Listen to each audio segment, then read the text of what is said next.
నమస్తే RTV news కి స్వాగతం। మీ సమస్య పరిష్కారమే మా లక్ష్యం। మీ సమస్యలను వాట్సాప్ చేయండి చాలు 9492726238। మా వార్తలు మీకు నచ్చినట్లయితే లైక్ చేయండి, షేర్ చేయండి, సబ్స్క్రైబ్ చేయడం మాత్రం మర్చిపోకండి। విద్యార్థులు ఉన్నత లక్ష్యాలను అందిపుచ్చుకోవాలి।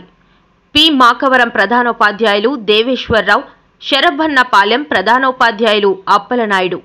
విద్యార్థి దశ నుండే విద్యార్థులను ఉన్నత లక్ష్యానికి చేర్చేందుకే రాష్ట్ర ప్రభుత్వం ఉపాధ్యాయులు తల్లిదండ్రులతో మెగా సమావేశం నిర్వహించడం జరిగిందని పి మాకవరం గిరిజన సంక్షేమ శాఖ బాలికల ఆశ్రమ పాఠశాల ప్రధానోపాధ్యాయులు దేవేశ్వరరావు, శరభన్నపాలెం బాలుర ఆశ్రమ పాఠశాల ప్రధానోపాధ్యాయులు అప్పలనాయుడు అన్నారు।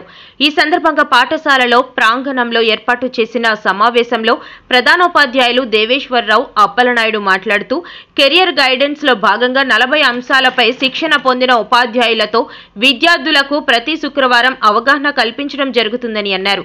విద్యార్థి దశ నుండే ఉన్నత లక్ష్యాలను నిర్దేశించుకునేందుకే రాష్ట్ర ప్రభుత్వం కెరియర్ గైడెన్స్ ను రూపొందించడం జరిగిందని వారు పేర్కొన్నారు। పాఠశాలల్లో విద్యార్థుల యొక్క యోగక్షేమాలు తెలుసుకునేందుకు అలాగే చదువుల్లో ఈ మేరకు రాణిస్తున్నారని తల్లిదండ్రులతో ఈ సమావేశం నిర్వహించడం జరిగిందని అన్నారు। అనంతరం విద్యార్థులు సాంస్కృతిక కార్యక్రమాల్లో భాగంగా నృత్యాలు చేశారు। అలాగే విద్యార్థుల తల్లులకు ముగ్గుల పోటీలు నిర్వహించారు। వీటిలో గెలుపొందిన మహిళలకు వివిధ బహుమతులు ప్రదానం చేశారు। తండ్రులకు టగ్ ఆఫ్ ద వార్ అనే ఆటల పోటీల్లో గెలుపొందిన వారికి కూడా బహుమతులు అందజేయడం జరిగింది। ఈ కార్యక్రమంలో ఉపాధ్యాయులతో పాటు పంచాయతీ సర్పంచ్లు పాల్గొన్నారు। కెరీర్ గైడెన్స్ బాగా నేర్చుకోవాలి, అవుట్పుట్స్ వాళ్ళు భావ జీవితంతో మంచిగా ఉండాలి అనేటువంటి మంచి దృక్పథంతో ఈ యొక్క మెగా పేరెంట్స్ టీచర్స్ అసోసియేషన్ని ఈ 7వ తారీఖున వాళ్ళు మాకు నిర్వహించాలని ఆదేశం చేసి ఉన్నారు।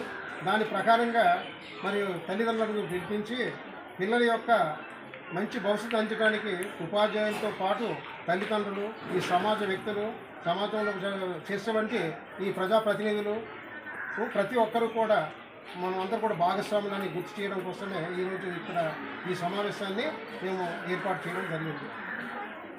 ఇది చాలా మంచి ప్రోగ్రాము। దీనివలన మన పిల్లలందరూ కూడా మరి పెద్దలు ఆలోచించి పెట్టిందే ఇదన్నీ మన ఫ్యూచర్లో వాళ్ళు మంచి స్థితిలో ఉంటారు। ప్రతి ఒక్కరు కూడా ఏ వృత్తి చేపండి సరే మనకి అన్నీ సమానమైనది। వాళ్ళ పిల్లలు వాళ్ళ కోరికలకి అనుగుణంగా ఎవరు ఏ వృత్తి చేపట్టాలనేటువంటి బలమైన కోరిక వాళ్ళ దగ్గర ఉంటుందో ఆ కోరికకి కావాల్సినటువంటి మరి అన్నీ కూడా నేర్చుకోండి। విద్య మనకంతా తెలిసిందే, విద్యావంతులు ఎక్కడైతే ఉన్నారో ఆ ప్రాంతం అంతా కూడా అభివృద్ధి చెందుతున్నటువంటి విషయం మనకు తెలుసు।